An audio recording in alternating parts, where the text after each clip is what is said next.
Hello అండి. Veg ఐటెమ్‌లో king అంటే ఇంకా మసాలా వంకాయనే. ఫంక్షన్స్‌లో చేసే అటువంటి మసాలా వంకాయ అంతే టేస్ట్‌తో మనం ఇంట్లో సింపుల్‌గా ట్రై చేసేద్దామా?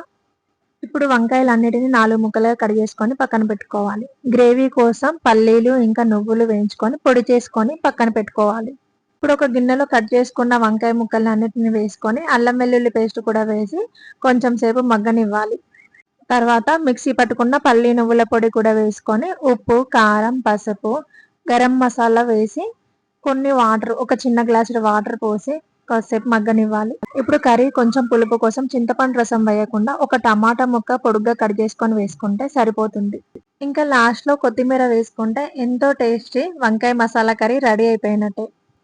ఇంకా ఉల్లిపాయ పేస్ట్ అని, టమాటా పేస్ట్ అని ఇవన్నీ వేస్తూ ఉంటారు కదా! ఇవన్నీ ఏమి వేయకుండానే మంచి గ్రేవీతో ఎంతో టేస్టీతో సింపుల్‌గా వంకాయ మసాలా కర్రీ రెడీ అయిపోయినట్టే.